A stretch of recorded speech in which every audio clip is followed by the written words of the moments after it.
y los pocos libros que llevan su nombre son libros muy breves.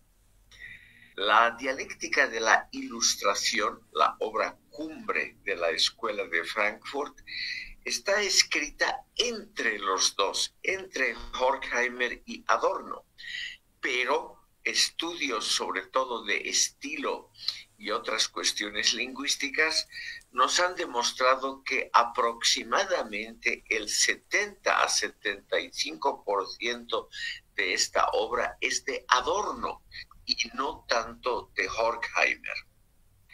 Él sobre todo escribió ensayos, aforismos y pasajes muy breves.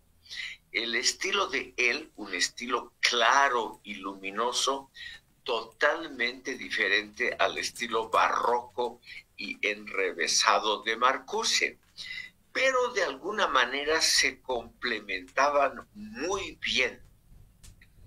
Adorno, por razones de respeto y porque evidentemente tenía una relación de hijo a padre con Horkheimer, pidió exitosamente que algunos libros compuestos por ambos lleven primero el nombre de Horkheimer, como si él fuese el autor principal. Ese es el caso, sin duda alguna, de la dialéctica de la ilustración y del otro libro compuesto a mitades que tiene un nombre Sociológica 2, en una especie de latín académico moderno, quiere decir simplemente Asuntos Sociológicos, segundo volumen. Esta Sociológica 2 es la que nos va a preocupar hoy.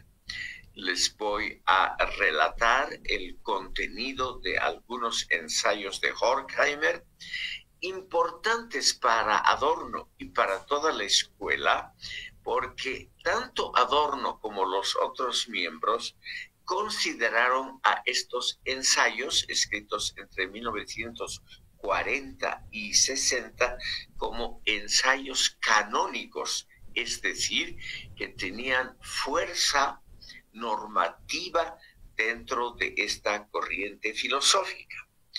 Aunque el título hace alusión a sociología, los ensayos de este volumen todos son estrictamente filosóficos.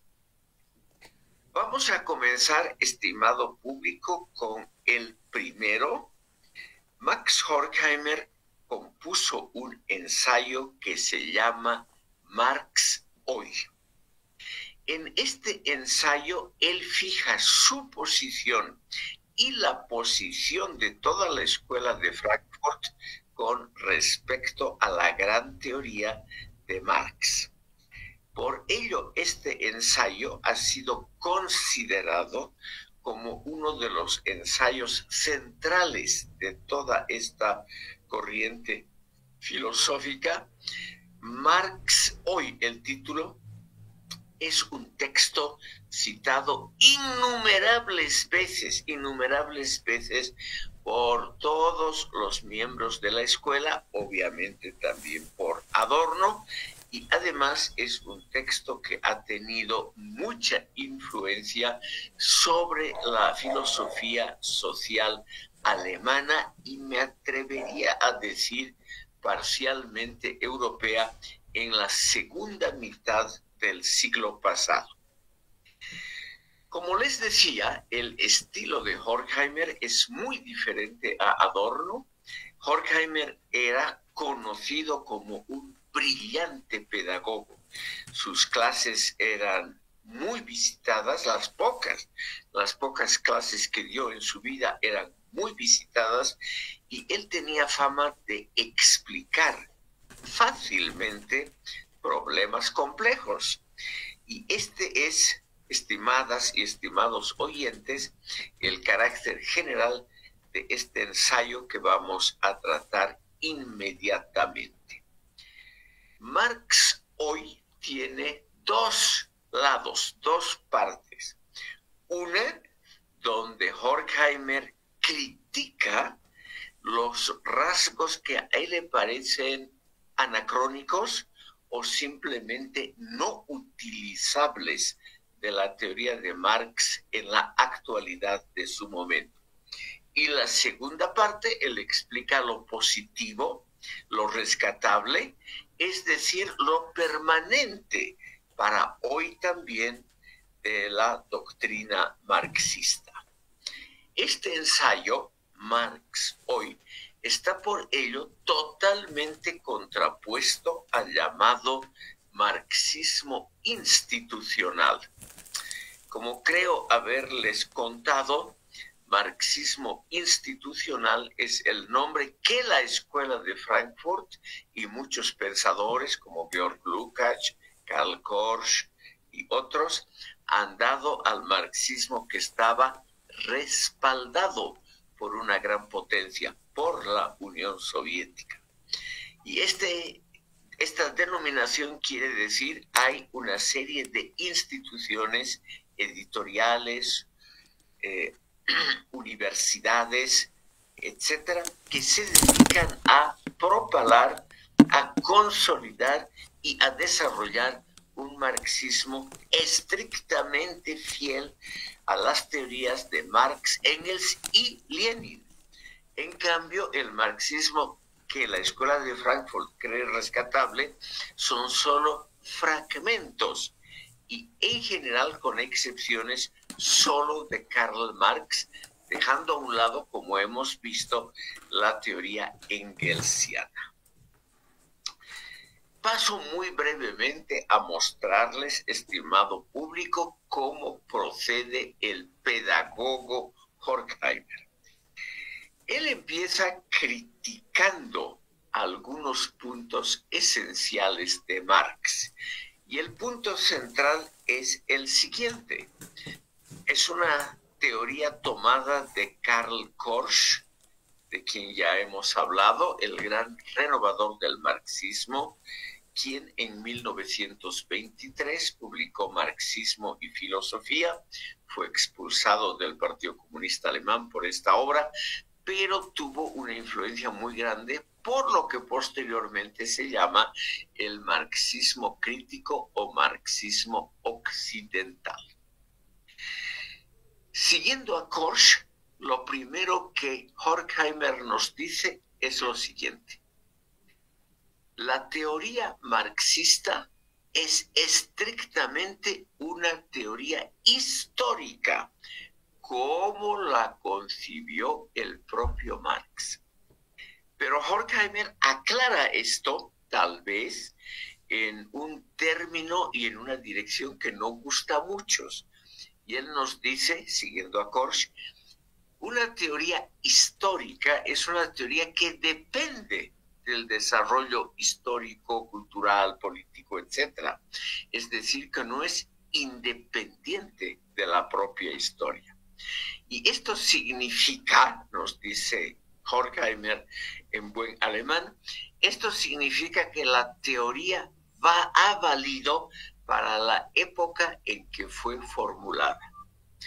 Una vigencia del marxismo después de la época en que fue formulada es algo sometido a crítica cotidiana y permanente. Por lo tanto, el marxismo nos puede dar luces excelentes sobre el siglo XIX, pero la aplicación del marxismo para comprender todo lo que ha pasado a partir del siglo XIX está sometido a un escrutinio crítico, parte por parte y capítulo por capítulo de la obra marxista. No se la puede tomar completamente como cierta, sino simplemente como una aproximación a una posible realidad. ¿Qué nos dice aparte de eso Horkheimer? Nos dice la historia a partir de la muerte de Marx, 1883, simplemente ha cambiado muchísimo y ha cambiado de tal manera que Marx no pudo haberla previsto. Por lo tanto, sobre todo los pronósticos históricos de Marx deben ser tomados con pinzas, es decir, con un espíritu probatorio, analizando si realmente esa magna teoría todavía nos puede dar luces sobre épocas posteriores.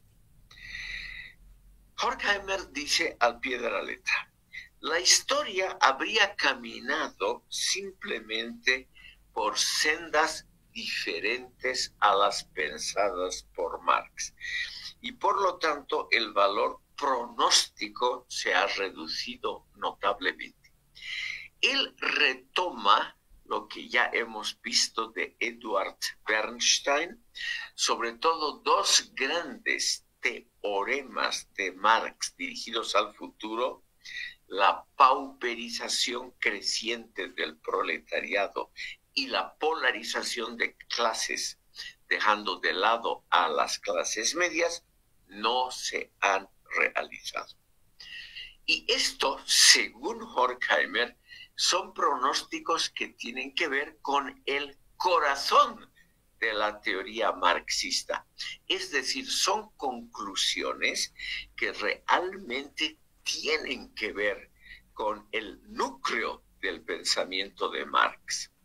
Y si estos pronósticos no se han realizado, quiere decir que toda la teoría marxista debe ser por lo menos repensada, otra vez analizada, etcétera, porque no se la puede tomar a la totalidad de la teoría como algo vigente en el siglo XX. Como ven, son palabras muy duras con respecto a Marx, pero tienen algunos puntos muy interesantes. Él da por cierta la idea de Lukács y Korsch, lo que ha hecho Engels, Friedrich Engels, el gran amigo de Marx, al ampliar el ámbito del marxismo, partiendo de la historia y ampliándolo a todas las ciencias naturales. Eso simplemente es inaceptable. O sea, de ahí parte ya la crítica de Horkheimer a Marx.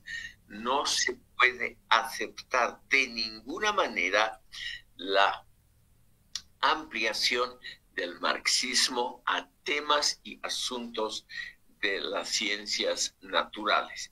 Y por lo tanto, en toda la obra de la Escuela de Frankfurt no hay nada que se refiera a ciencias naturales. Ustedes saben que el marxismo oficial de la Unión Soviética y de todos los países, naciones, partidos que dependían de alguna manera, aunque sea en términos espirituales, de la Unión Soviética, todos ellos han partido de la idea de que el marxismo es un todo que tiene que ver obviamente con ciencias naturales, un todo en sí correcto. Y esa idea de una totalidad de la teoría marxista que ya está desarrollada y que solo habría que aplicar a casos concretos, eso es tajantemente rechazado por Marx Horkheimer. Sobre todo, nos dice Horkheimer, la doctrina marxista, como ha sido desarrollada por Vladimir Ilich Lenin y por los pensadores soviéticos, ha sido algo que ha desprestigiado al marxismo para siempre, porque el marxismo leninista, obviamente posteriormente el stalinista, que fue muy, muy importante en la primera mitad del siglo XX, el trotskista y todas las tendencias que de alguna manera están relacionadas con Engels y con Lenin, todo eso simplemente tiene que ser dejado a un lado. Según Horkheimer, lo que han hecho Lenin y sus discípulos no es desarrollar el marxismo de acuerdo a las necesidades del conocimiento del siglo XX, sino el haber encorsetado, el haber introducido en un chaleco de fuerza al marxismo con frases hechas, tomando modelos de las ciencias naturales, etcétera, y aplicándolas en forma claramente forzada a temas que tienen que ver con las ciencias sociales. Por lo tanto, según este notable pensador Max Horkheimer, no hay que pensar mucho. Todo lo que se ha producido en la Unión Soviética, y es muy duro, todo lo producido en el marxismo en la Unión Soviética no tiene valor científico ni filosófico. Todo lo que se ha producido allí, y ha habido incontables imitadores de esa tendencia, sobre todo en el tercer mundo, todo ello tiene una función clásica. Clásica quiere decir repetitiva y que ha sido ya estudiada mucho antes. El marxismo en la Unión Soviética sería sobre todo una ideología justificatoria en el sentido que Marx ha dado al concepto de ideología en sus obras anteriores a 1848. Por ejemplo, en la ideología alemana. Es decir, ideología es una doctrina que defiende, justifica algo que científicamente es dudoso, y lo hace así para mantener el poder político de aquel que está emitiendo esa doctrina. Un ejemplo muy claro, según Korsch, que lo toma Horkheimer al pie de la letra, el marxismo en la Unión Soviética es una ideología de la modernización acelerada y forzada que trata de legitimar el paso del feudalismo ruso al capitalismo moderno, justificando, defendiendo el papel dictatorial del partido y del gobierno soviético y tratando de justificar el sufrimiento del pueblo, esas décadas de enorme sufrimiento de toda la población soviética, salvo la clase dirigente, en favor de construir esa industria pesada que, como ustedes imaginan, ha costado algo de sangre, para decirlo claramente. Entonces, nos dice Horkheimer, lo único rescatable del marxismo es su intención crítica, no los resultados concretos. Las fuerzas productivas, la ciencia y la tecnología, se han desarrollado, escribe esto, vigorosamente durante el siglo XX, pero no han sido las fuerzas de liberación que Marx se había imaginado.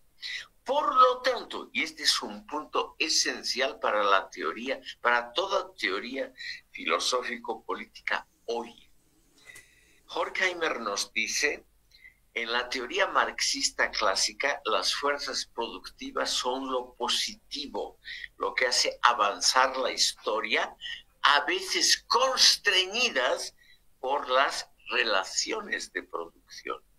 Y él nos dice, por lo tanto, las fuerzas productivas, el desarrollo de la ciencia, de la tecnología, de la administración, para Marx siempre era algo positivo. Y eso, nos dice Horkheimer, tenemos que discutirlo hoy, porque eso se ha mostrado que no están así. Las fuerzas productivas son fuerzas que también destruyen. El desarrollo impetuoso de la ciencia y de la tecnología puede destruir el mundo actual.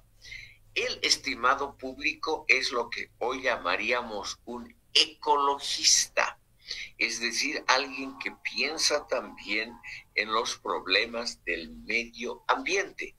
Cosa, estimado público, que alrededor, estamos hablando de la década de 1950-60, todavía era algo muy raro. Ese es el gran mérito de Horkheimer, el haber por lo menos postulado la idea de que las fuerzas productivas y su desarrollo no siempre son tan positivas, es decir, tan propicias para un desarrollo histórico emancipatorio como lo creyeron Marx y Engels. La ciencia y la tecnología son instrumentos masivos también de control de la población. Aquí él, hay que reconocer, se adelanta a un fenómeno actual. Seguramente ustedes han debido notar que en algunas instituciones hay cámaras de vigilancia, y todo ese desarrollo de metodologías de control de la población, todo eso, según Horkheimer, está inmerso en el propio desarrollo de las tecnologías modernas. Es decir, en una palabra, la ciencia y la tecnología no son factores solamente positivos, que están a veces frenados por las relaciones de producción, y cuando hay este choque dialéctico entre fuerzas productivas y relaciones de producción, según Marx, tiene que haber una revolución social que permita el desarrollo hacia adelante de las fuerzas productivas. Aquí Horkheimer ya nos explica su opinión crítica sobre ciencia y tecnología como tales, es decir, independientemente si son estas fuerzas productivas al servicio del capitalismo o de un modelo socialista. Él nos dice, la ciencia y la tecnología pueden servir siempre para la destrucción, para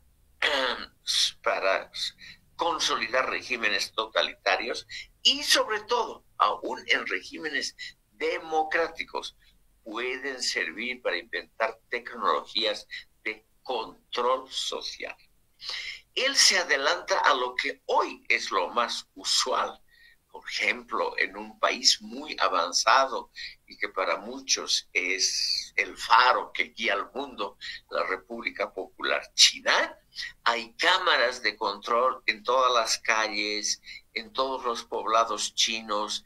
Es decir, la población está realmente controlada, además por procedimientos tecnológicos muy avanzados. No se necesita que alguien esté detrás de una pantalla controlando a la gente, nada de eso.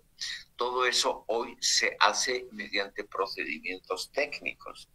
Y eso lo vio Horkheimer. Y él nos dice, el desarrollo de la ciencia y de la tecnología pueden servir también para controlar y para dominar, disciplinar de manera efectiva a la población. Por lo tanto, este aspecto de control, dominación, disciplinamiento por un lado, y el aspecto destructivo de las fuerzas productivas vistas desde el lado de la ecología, es algo que Marx no pudo ver, nos dice Horkheimer, porque él era, como todo el siglo XIX, un creyente en la bondad intrínseca de la ciencia y de la tecnología.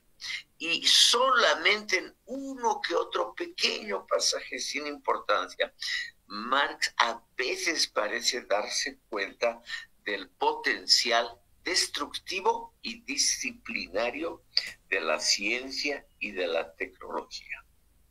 Finalmente nos dice Horkheimer, si el marxismo hoy en día, él está hablando en la década de 1950-60, si el marxismo hoy en día todavía tendría algún valor, lo dice claramente en condicional, en un término verbal potencial, él nos dice solamente como orientación, subrayando los aspectos emancipatorios del marxismo. Él nos dice el marxismo no fue y no será, si quiere sobrevivir, si quiere seguir siendo importante, no será una ciencia exacta, sino solamente un saber histórico-social de carácter aproximativo. Por lo tanto, con resultados falibles, es decir, que pueden estar equivocados, revisables. Toda doctrina marxista tiene que ser revisada de cuando en cuando, porque como toda aproximación nos da solamente una visión parcial del mundo, parcial. Paso a algo que probablemente les va a gustar más, estimadas y estimados oyentes. La otra parte del ensayo, Marx hoy, se refiere a lo positivo de Marx. Y aquí escuchen ustedes lo que nos dice Horkheimer, porque a algunos les va a gustar mucho. Horkheimer dice a la letra, esta doctrina es aún hoy en términos relativos, es decir, comparándola con las otras doctrinas, es todavía hoy la mejor teoría para comprender el capitalismo tardío avanzado.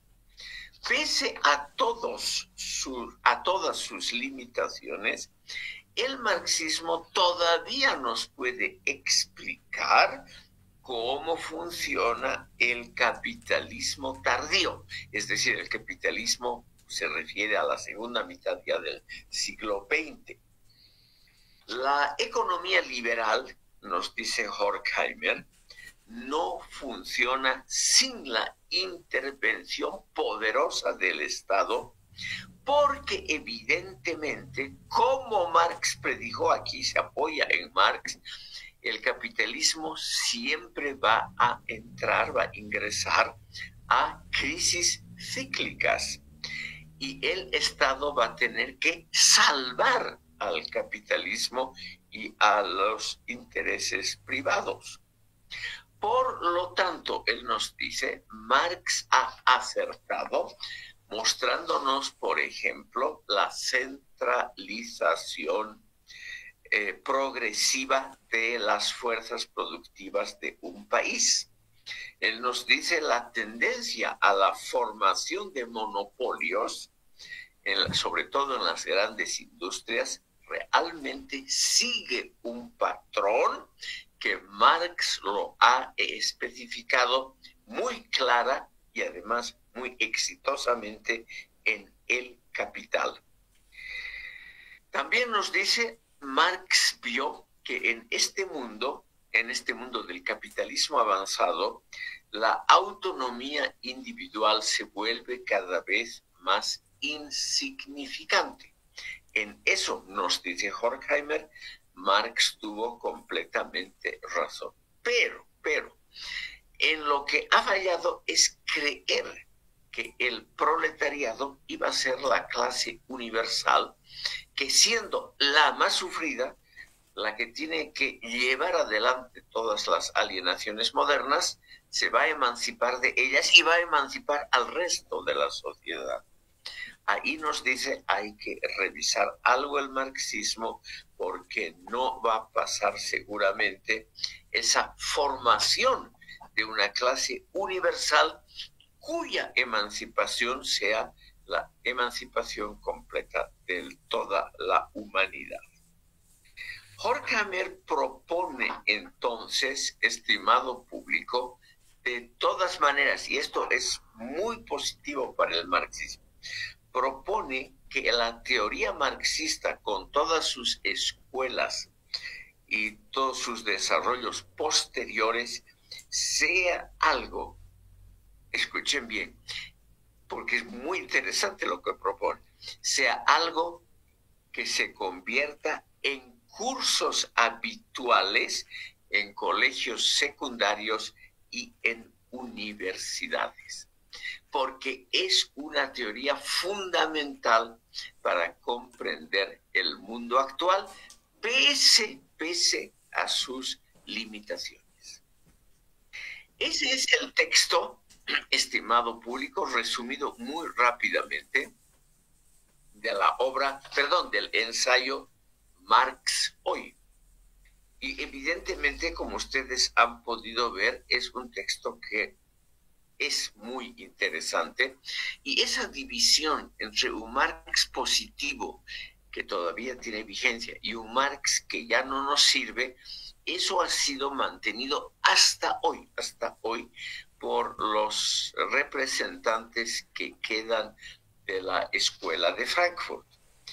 El representante actual más conocido, que hasta hace poco ha sido el director del Instituto de Investigaciones Sociales en la Universidad de Frankfurt, es Alex Honneth, un alumno de Adorno y de Habermas.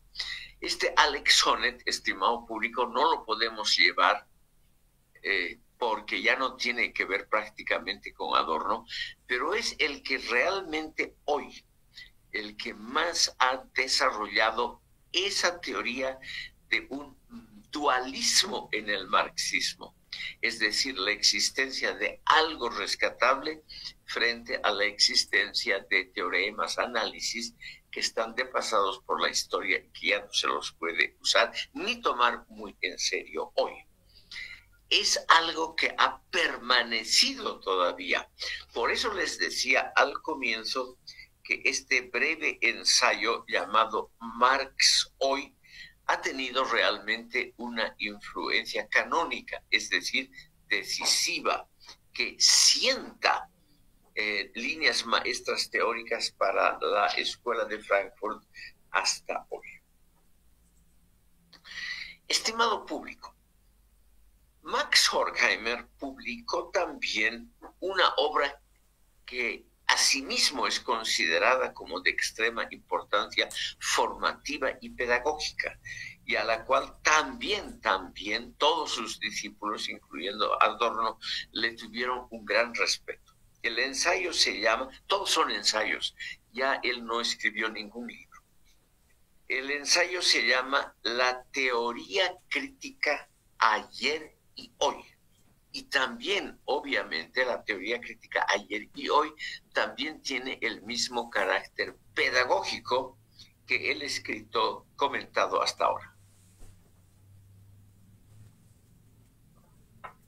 ¿Qué nos dice en este ensayo? Aquí, sobre todo, Horkheimer trata de hacer una especie de resumen de lo que él mismo ha comprendido del marxismo. Y aquí él nos dice, hay algunos aspectos que Marx, debido a su formación hegeliana, no ha comprendido del mundo moderno. Sobre todo, nos dice él, la idea fundamental de la libertad individual como el bien mayor del mundo moderno. Marx habría prestado poca atención a los derechos humanos, a las libertades políticas, etc. Y en mi modesto conocimiento, aquí me puedo equivocar, creo que Horkheimer tenía razón. Marx evidentemente se interesó poco por esos derechos humanos, libertades públicas, etcétera, que la democracia liberal desarrolló, como ustedes saben, con algún éxito. Esa parte no es que Marx la haya dejado de lado, pero no recibió, digamos, una atención preferencial. Y esto es el punto que señala Horkheimer. Debido a esa atención solo secundaria hacia el problema de derechos humanos y libertades públicas, los sucesores de Marx dejaron ese campo a un lado sobre todo el marxismo institucional de Lenin y Stalin. Dejaron completamente de lado esa problemática que en el siglo XX, sobre todo después de la Segunda Guerra Mundial, se convirtió en algo muy importante. Cuando cayó el fascismo, Europa occidental realmente vivió o vive todavía una época, podríamos decir, muy favorable al desarrollo de los individuos y al respeto de derechos humanos y libertades públicas, cosa que el marxismo institucional le preocupó muy poco. Entonces, Horkheimer nos dice a la letra: Marx y los marxistas no atribuyeron la importancia debida a la libertad individual, pero también a la inventiva personal, porque los grandes progresos en el campo de la tecnología, pero también los progresos en el campo de la filosofía y del pensamiento se deben, no todos, pero generalmente a algunas inventivas personales, es decir, a la capacidad innovadora del individuo, no de la clase o del grupo. Este es un tema obviamente controvertido. Ustedes pueden arguir que hoy en día la investigación tecnológica es algo estrictamente colectivo, donde la inventiva o las grandes ideas individuales juegan un rol secundario. Esto es así. Pero Horkheimer está escribiendo esto alrededor de 1970. Este ensayo, La teoría crítica ayer y hoy, es uno de sus últimos escritos, publicado en 1970. Y ahí Horkheimer nos dice eso de que el marxismo en general descuidó la inventiva personal, las libertades individuales, y se preocupó generalmente por el esfuerzo colectivo de construir una sociedad. Y eso no siempre ha sido bien recibido por la población. Ni Horkheimer ni Adorno vieron el fin del socialismo realmente existente, por ejemplo, en la Alemania Oriental en 1989, con la caída del muro de Berlín. Pero ellos se imaginaron, yo creo con alguna percepción correcta del futuro, que esos sistemas socialistas autoritarios no iban a durar a la eternidad, precisamente porque el ser humano conserva, aún bajo las circunstancias más duras, conserva un deseo de libertad individual, conserva algo de inventiva propia que no puede ser prácticamente solo considerada como algo colectivo. Por lo tanto, nos dice Horkheimer, Marx dijo: la religión es el opio del pueblo. Hoy podemos decir que la ideología es el opio del pueblo. Es decir, aquí Horkheimer nos dice claramente lo que ha pasado con el marxismo institucional es que esta poderosísima tendencia, él está hablando todavía cuando Brezhnev era el máximo líder en la Unión Soviética, cuando todavía ese país era una potencia industrial de primerísimo orden, cuando todavía la mitad de Europa estaba bajo el dominio soviético. Él nos dice: lo que ha construido el socialismo es una construcción leninista, es un desarrollo, mal que bien, del pensamiento leninista, y ese pensamiento leninista no es necesariamente la única posibilidad de desarrollar a Marx.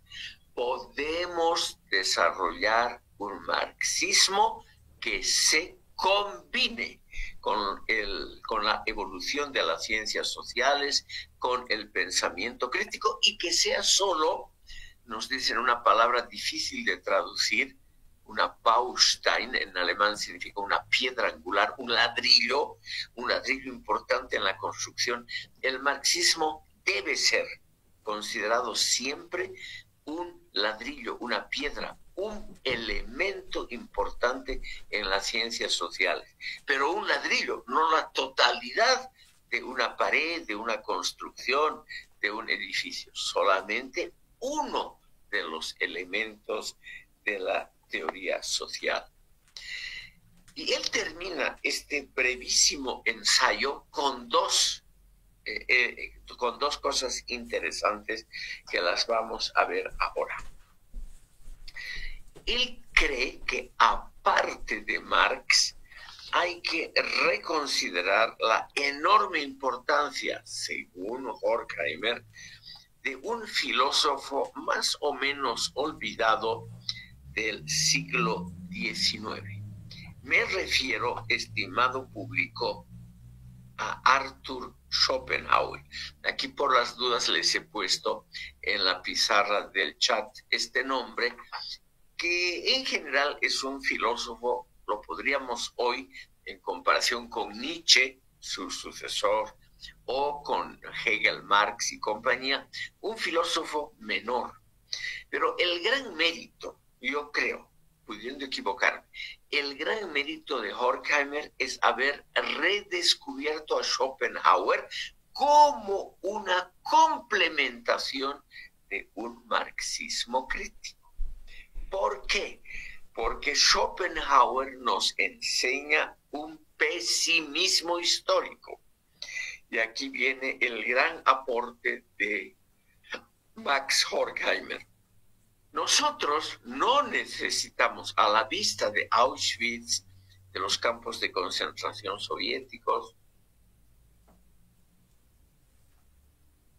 a la vista de lo que es la realidad histórica del siglo XX, no necesitamos en realidad mucho optimismo. Necesitamos una visión pesimista sobre la historia universal. Una visión pesimista que nos muestra que aún el desarrollo más progresista siempre está construido sobre una cuota de sangre, es decir, de sufrimiento humano. No solamente de sufrimiento humano, y aquí viene el Horkheimer ecologista que justamente se inspira en Schopenhauer. Está construido el progreso también sobre el sufrimiento indecible de animales y plantas.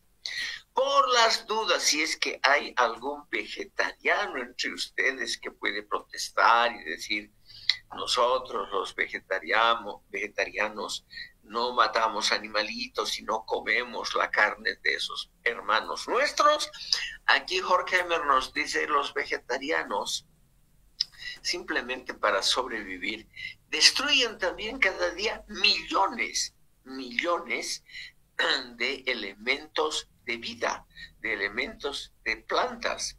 Es decir, todo ser viviente realmente vive a costa de hacer morir a otros. Eso no se puede evitar, pero hay que tenerlo consciente. Ese es el núcleo ahora de la teoría de Horkheimer. Nosotros no podemos evitar que nuestra vida, nuestra mera supervivencia, dependa del sufrimiento de otros seres, por ejemplo, de las plantas. No podemos evitarlo.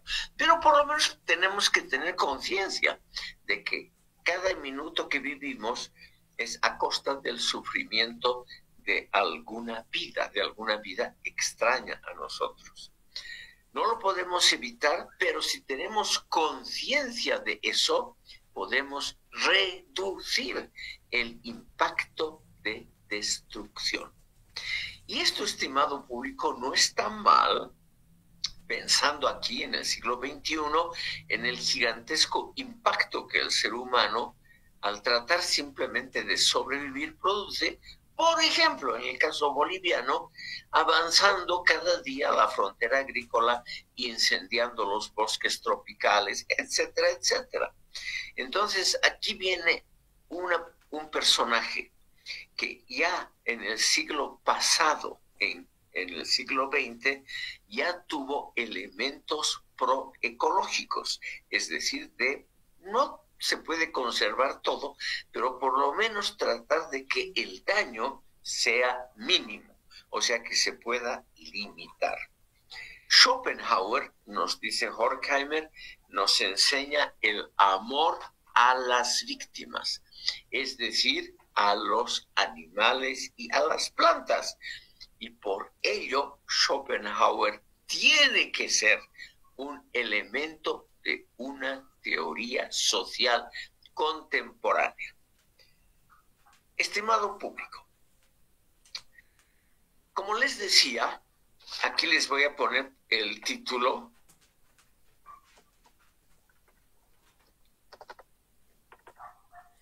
Aquí les pongo el título de esta otra obra conjunta entre Adorno y Horkheimer, que se llama Sociológica 2. Como vamos a ver ahora mismo, son en el fondo solo ensayos de filosofía, obviamente filosofía social, no tiene nada que ver con sociología práctica o concreta, absolutamente nada que ver. Es una obra conjunta, pero por iniciales que han dejado en los textos, se puede ver que algunos textos son solo de Horkheimer y otros solo de Adorno. Es la segunda obra colectiva de ambos. Y ahí hay un ensayo, vamos a ver solamente dos. Hay dos ensayos que vamos a tratar ahora en esa obra. El primero se llama Sociología y Filosofía, de 1959. ¿Qué nos dice Max Horkheimer en este ensayo Sociología y Filosofía?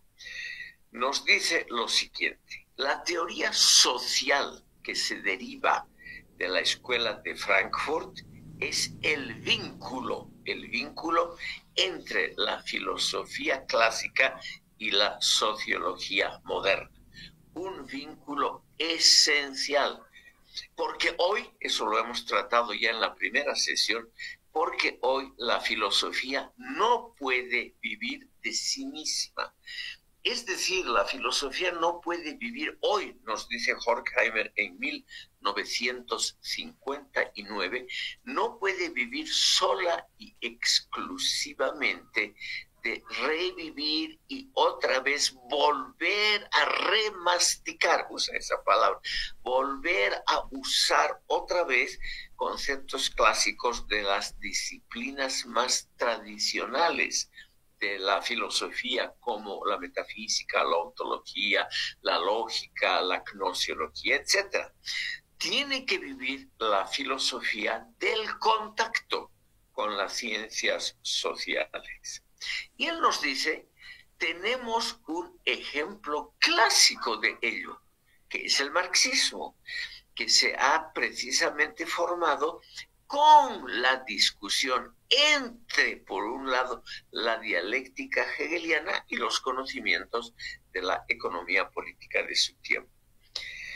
Horkheimer nos dice, en nuestra época, está hablando de 1959, tenemos que hacer algo así. El marxismo es muy valioso como teoría. Es muy valioso para comprender la historia universal, que es una combinación de luchas, conflictos, desavenencias, etcétera, por un lado, junto a los avances científicos y a las creaciones tecnológicas. El gran mérito de Marx, nos dice Horkheimer, es haber sido uno de los primeros en vincular precisamente la filosofía con las ciencias sociales, sobre todo con la economía. El otro gran ejemplo es obviamente Hegel, que según Horkheimer no fue un filósofo puro, sino alguien que se interesó sobre todo por la combinación entre la ciencia histórica y la filosofía. Entonces, nos dice lo siguiente Horkheimer en este ensayo. El marxismo tiene que ser todavía hoy enriquecido mediante los avances de las ciencias sociales de las últimas décadas. Hay que aprender los fenómenos que Marx no pudo estudiar porque en su época no eran importantes. Los avances, por ejemplo, de la sociología clásica desde Emil Durkheim y Max Weber. La filosofía tiene que ser el alma crítica.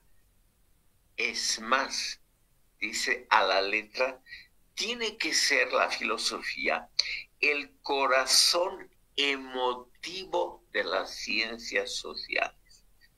Ruego, estimadas y estimados oyentes, considerar esta curiosísima formulación de Max Horkheimer. Para sobrevivir, él se refiere al siglo XX, la filosofía tiene que ser el alma crítica, el corazón emotivo de las ciencias sociales. La filosofía nunca será superflua, nunca será superada por teorías que proclaman la muerte de la filosofía a la vista del avance de las ciencias sociales. La filosofía siempre será la reflexión englobante del pensamiento humano y por lo tanto siempre habrá filósofos y siempre habrá filosofía. La filosofía tiene una función doble. Preserva lo valioso de la herencia intelectual, no solamente en conocimientos concretos como los que debemos a Aristóteles, a Platón, etc., sino también a métodos, que es lo que debemos, por ejemplo, a los estoicos, a los escépticos, etc. Lo valioso entonces de la filosofía es que preserva conocimientos concretos.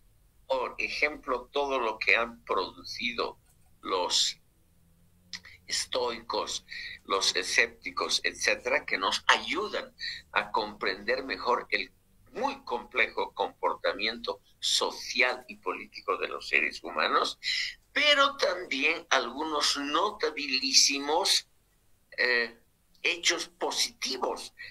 ventajas positivas de la filosofía.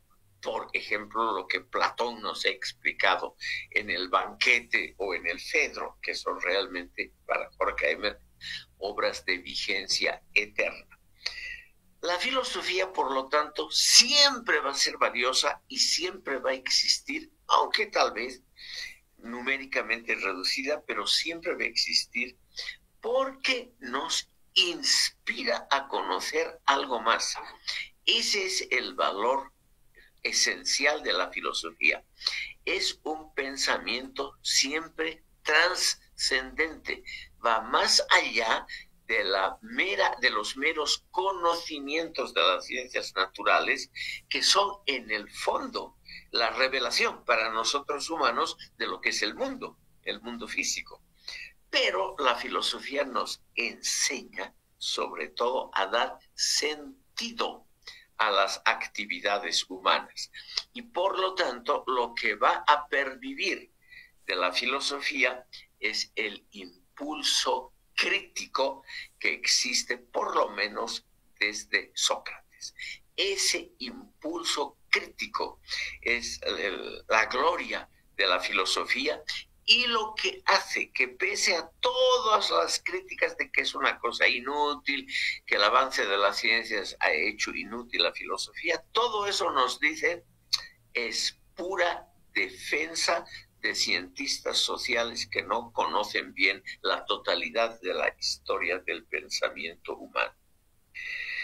La filosofía, nos dice Horkheimer en este curioso ensayo, Sociología y Filosofía, la filosofía nos inspira conocimientos nuevos.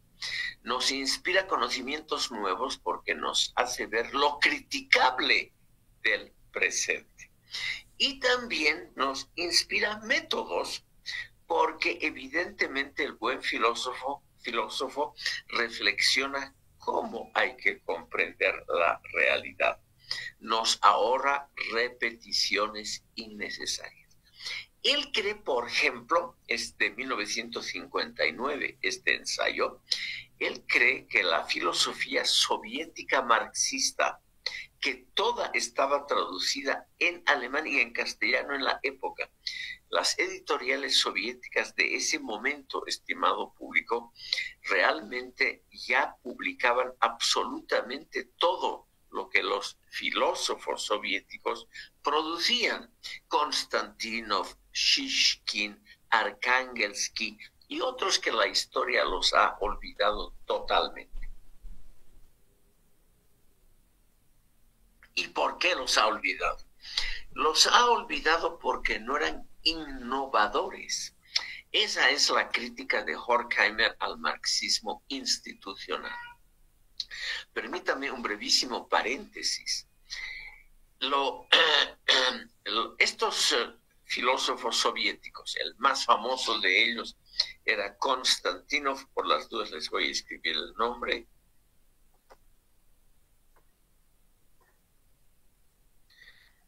También muy importante, otros dos que les voy a poner aquí. Siempre hay algún interesado.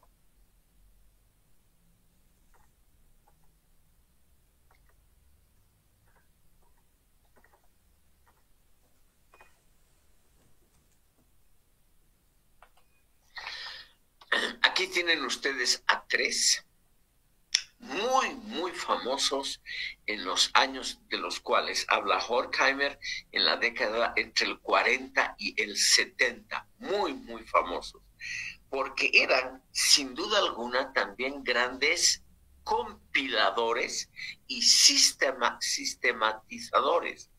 Lo que ha hecho este Shishkin en favor de la ética, por ejemplo, es muy interesante. Es una sistematización de todo el saber ético y al mismo tiempo el intento de crear una ética marxista derivada sobre todo de Lenin. Pero nos dice Horkheimer, el gran problema de estos señores es que ellos no nos aportan algo nuevo al conocimiento del mundo actual. Son muy respetables como compiladores de cosas, conocimientos, etcétera, que ya han sido alguna vez expresados, pero ellos mismos no nos dan pautas. Por ejemplo, nos dice Horkheimer, Konstantinov, ¿qué nos ha dicho con respecto a lo que debemos pensar de la bomba atómica? Que ya también la tenía la Unión Soviética en esa época. No nos dice nada. ¿Qué nos dice Arkangelsky? Cómo comportarse, por ejemplo, cómo comportarse en el plano político dentro de un sistema comunista. No nos dice absolutamente nada porque ya está la verdad absoluta, el partido que representa esa verdad está en el poder y por lo tanto se ha vuelto un saber y unos personajes intocables, que es la teoría principal de Konstantinov. Ya no hay, estimado público, para ellos, es la crítica de Horkheimer, ya no hay que inventar algo más, sino que hay que aplicar lo que los grandes maestros, sobre todo Marx y Lenin, poco antes habían dicho la tríada Marx, Lenin, Stalin, pero Stalin se lo sacó curiosamente de lado y se quedó solo Lenin. Nos dice, ellos ya nos han dicho todo en el campo sobre todo de la doctrina, de la ética, del comportamiento político concreto, etcétera. Hay solamente que aplicar esos conocimientos. Por las dudas, estos dos les he puesto simplemente como están los nombres en una formulación que no es exacta, no es la transcripción científica que se usa porque no puedo yo hacer esas letras con acentos raros, por ejemplo, acentos sobre las S aquí con mi computadora, es imposible hacerlo. Pero estos tipos, estimado público, hoy están absoluta y totalmente olvidados. Por eso los vamos a dejar ahora mismo de lado. Horkheimer se ocupa de ellos, pero nos dice no son, y nos da la razón por qué no van a pasar a la historia de la filosofía. Porque son buenos compiladores de textos oficiales que han sido además ya bendecidos anteriormente por la Academia Soviética de Ciencias, por los grandes líderes políticos, es decir, ya han pasado por filtros. Todo lo que ellos dicen, Konstantinov y compañía, es algo que ha pasado por filtros anteriores.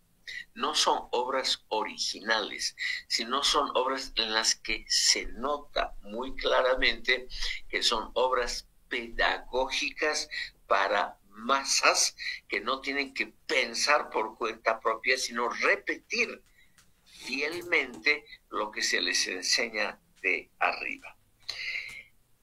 Horkheimer nos dice en Sociología y Filosofía, nosotros siempre estamos, debido al carácter dinámico de la historia, ante problemas relativamente nuevos. Por ejemplo, cómo tratar la energía atómica desde un punto de vista racional social. Son problemas nuevos que no pueden necesariamente derivarse de pensadores anteriores, por más notables que estos pensadores hayan sido. Por ejemplo, en el campo, él se apoya en Schopenhauer, de respeto a la naturaleza. Aquí no nos podemos apoyar en Marx o en Engels o en Lenin, porque simplemente ellos pensaron lo que pensaba la mayoría de la gente en su época, y la inmensa mayoría, sobre todo en la época de Marx, estaban imbuidos de un enorme respeto entusiasta por los avances científicos y tecnológicos, y no tenían la actual actitud crítica también hacia la ciencia y la tecnología. Resultado, estimado público, la filosofía crítica, la que no se pone límites, la que no repite lo que han dicho los grandes maestros anteriores, esa filosofía que da una enorme importancia a la creatividad intelectual, individual y personal, que siempre es opuesta a lo que dicen los maestros. Siempre hay un conflicto generacional. Los jóvenes siempre se oponen a lo que dicen los mayores, y esto a Horkheimer le parece muy razonable. Estos pensadores simplemente explicitan en forma tal vez más clara lo que han dicho los maestros, pero no nos pueden ayudar a comprender el mundo moderno. La humanidad, nos dice Horkheimer, siempre produce problemas y sobre todo dilemas ante los cuales no hay soluciones claras que puedan ser derivadas o del Evangelio o de doctrinas que han adquirido esa potestad casi evangélica como los escritos de Marx. Entonces, lo que nos queda, estamos obligados, y eso es un mensaje a ustedes, estamos obligados y obligadas a ser originales. Por favor, mis estimados oyentes, esto les va a sentar muy bien a ustedes, esta famosa frase de Horkheimer: estamos obligadas y obligados a pensar todo de nuevo, a no repetir lo que han dicho los maestros de antes y a elaborar posibles soluciones siempre provisionales ante problemas y dilemas novedosos, siempre provisionales, porque otros, temporalmente más tarde o geográficamente más lejos, siempre va a haber gente que va a tener otras alternativas a los problemas. Finalmente, el último texto de Horkheimer que quiero comentar a ustedes, también ha aparecido en este volumen Sociológica 2. Es también un texto canónico y se llama sobre el prejuicio, nada más, sobre el prejuicio, escrito en 1961.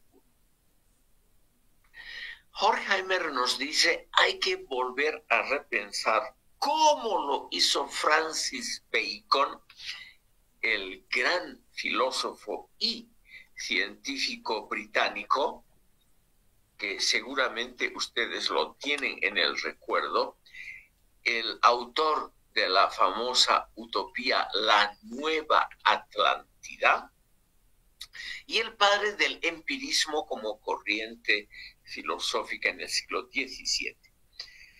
Horkheimer nos dice, Bacon, su teoría de los ídolos, Montaigne, y en sus ensayos, voy a anotar por las dudas a estos pensadores que aquí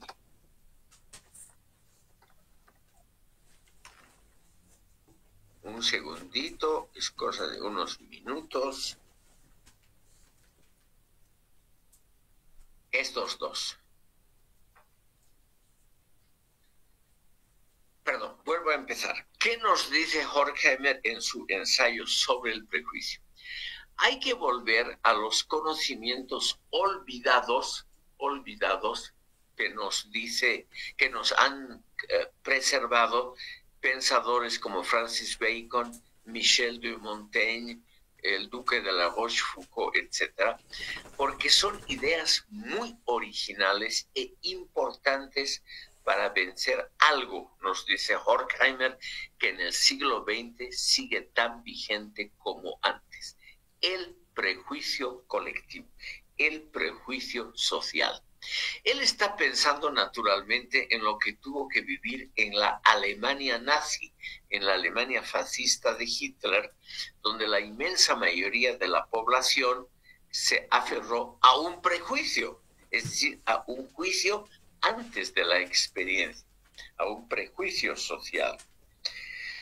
Y esos prejuicios, lo mismo en la Unión Soviética o en los Estados Unidos, donde su amigo Adorno ya en 1950 había constatado el potencial autoritario en la democracia americana.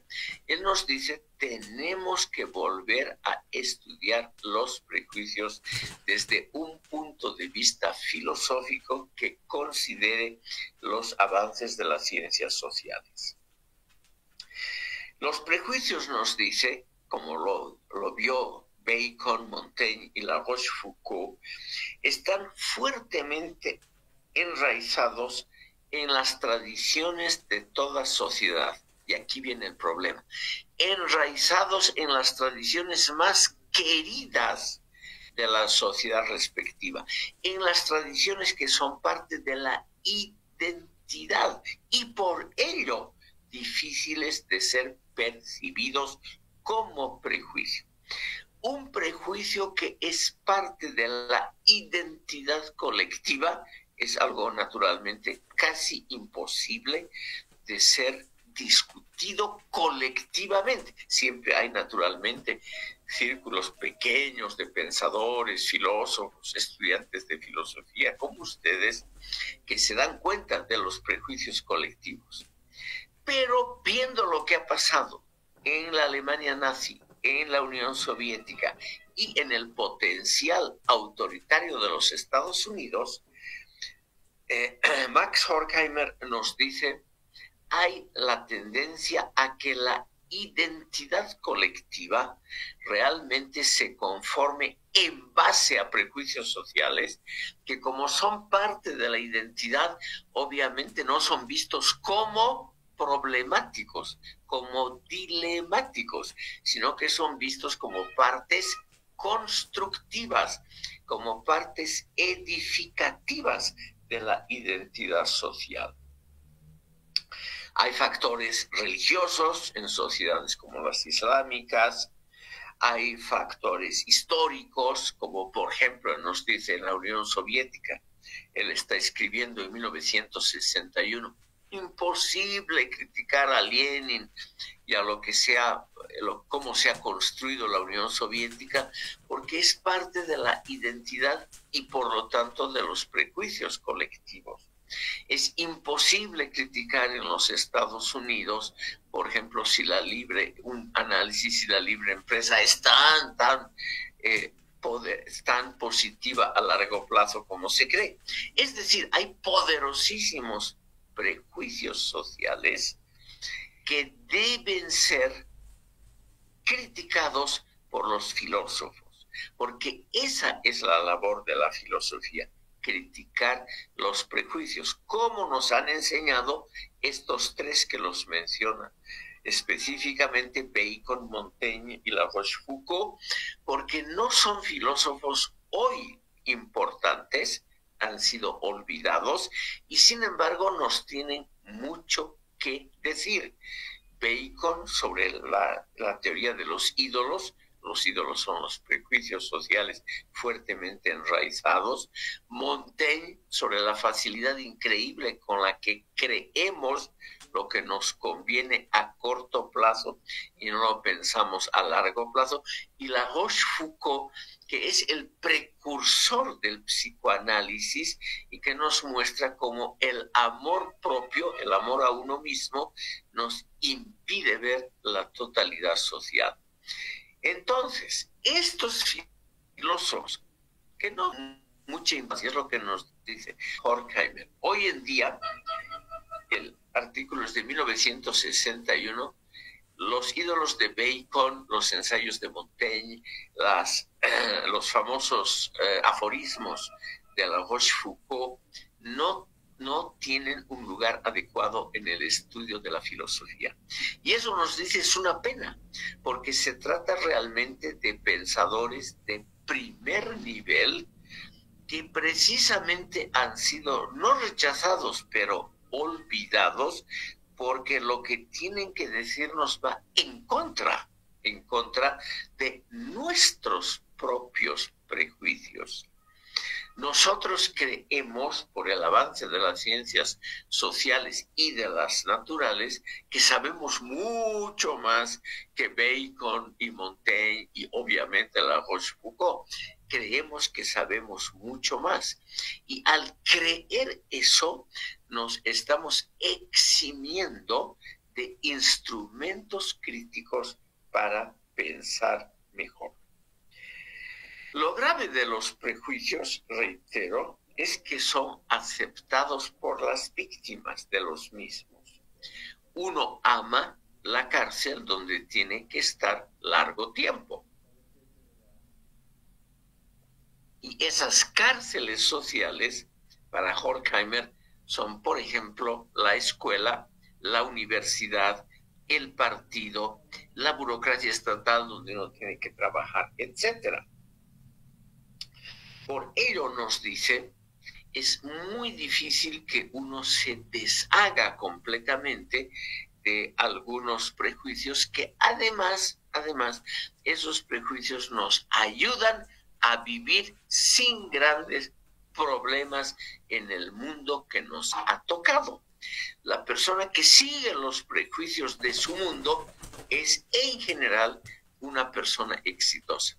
En cambio, los filósofos, esa pequeña tribu que se atreve a criticar los ídolos, los prejuicios, etc., los filósofos la tienen siempre difícil para obtener empleo, para obtener una novia o novio adecuados, etc. Siempre van a ser personas resistidas.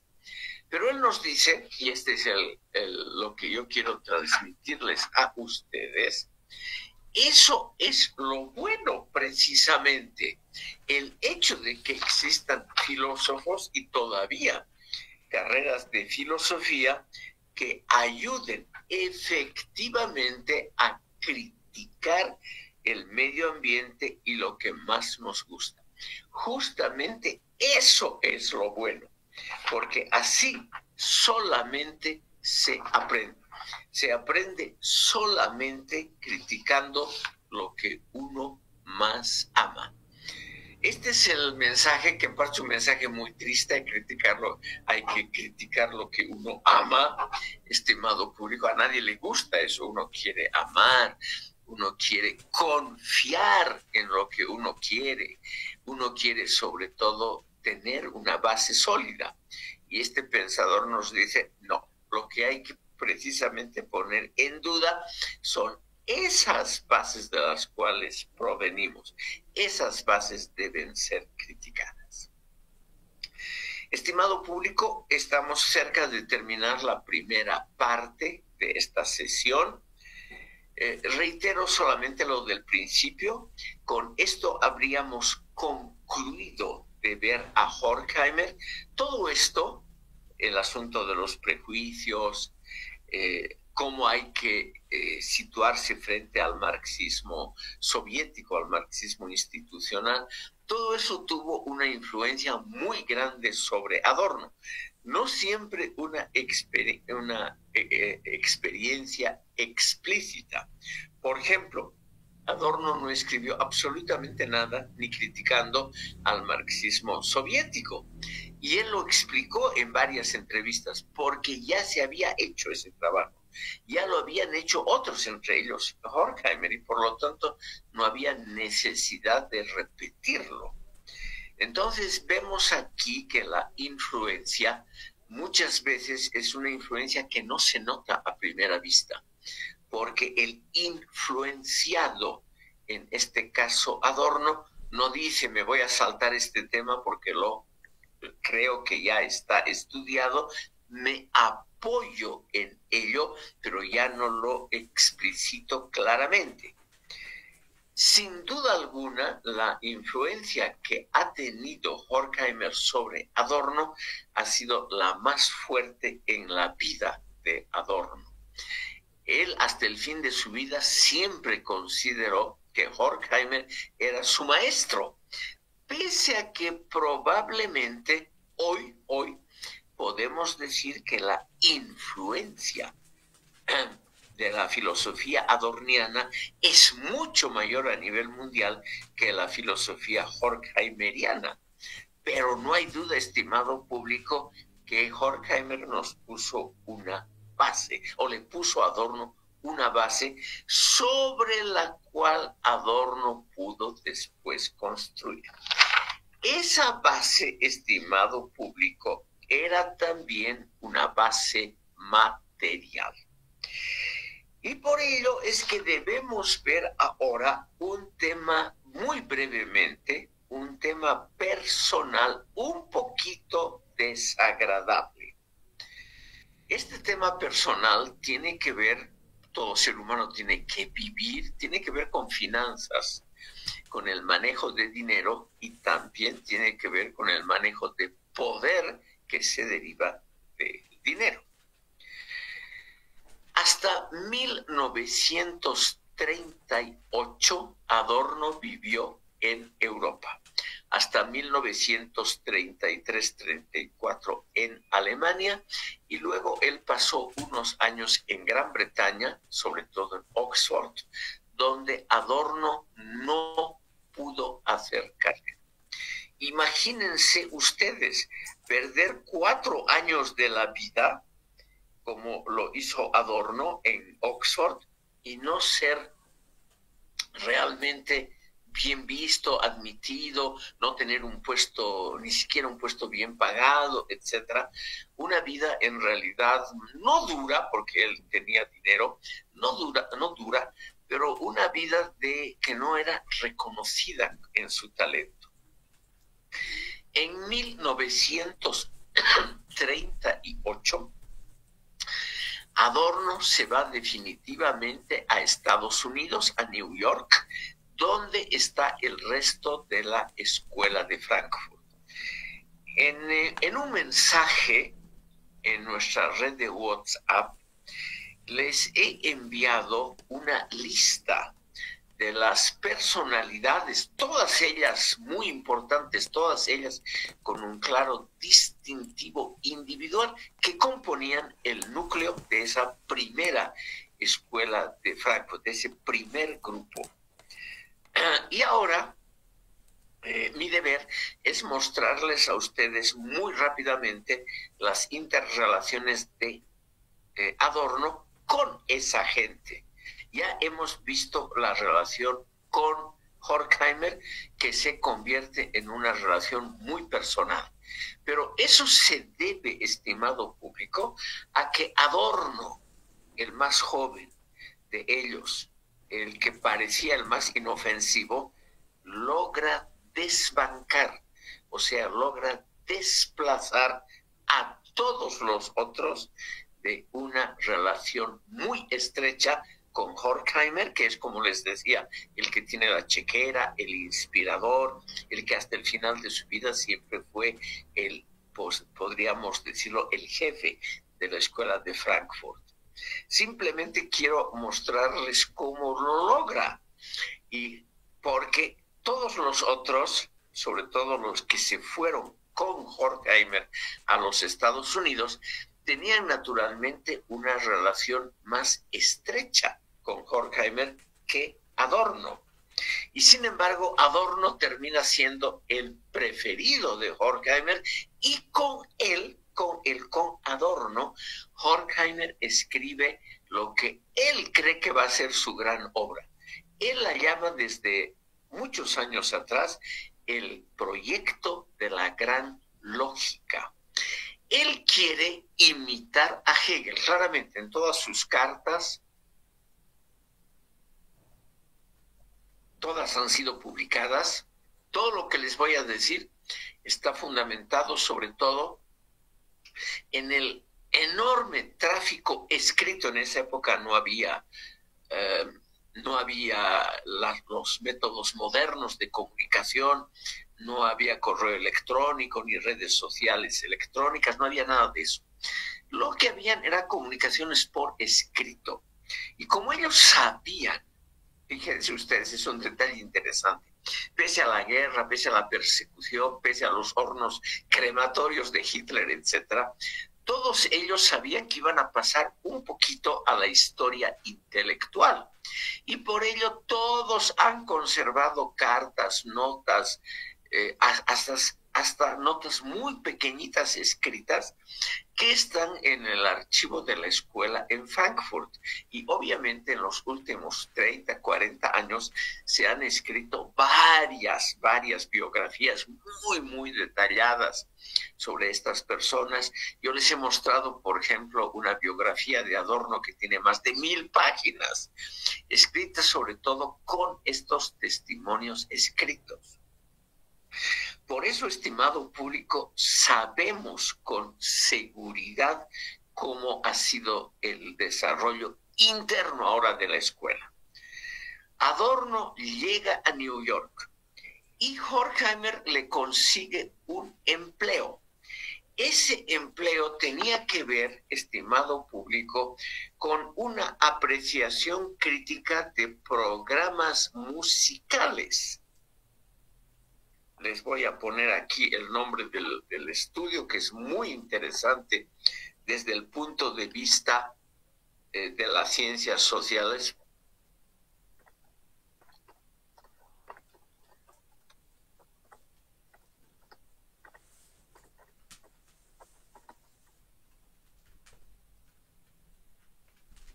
Aquí está el nombre, aquí lo pueden ver, estimado público. Lo interesante, estimado público, muy claramente es lo siguiente. Horkheimer era un mago, un genio de la organización. Eso no se puede negar. Entonces, lo que hace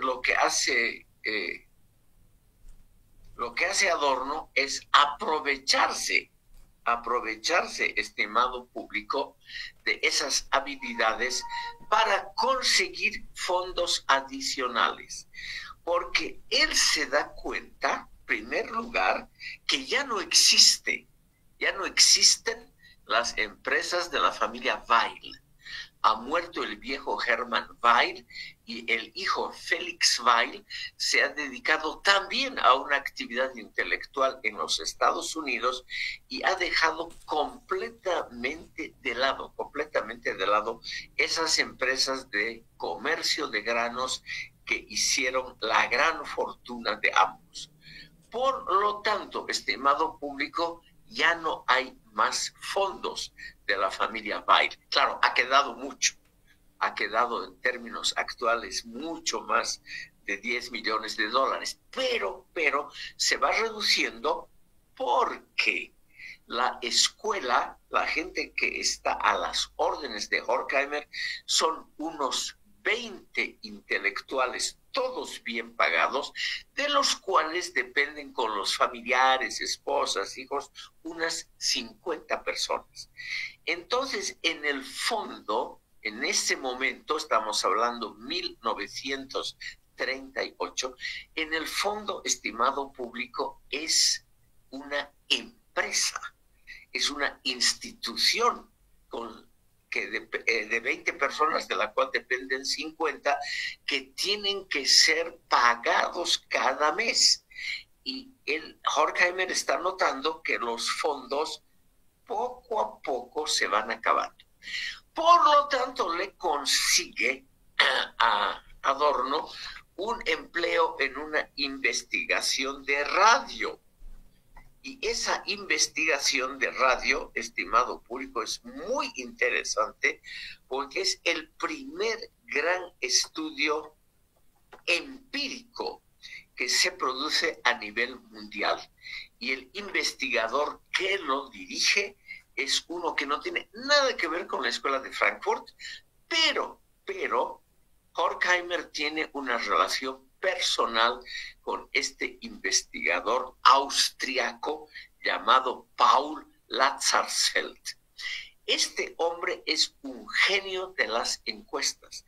Él es en realidad el que inventa muchos de los procedimientos para realizar encuestas de opinión pública.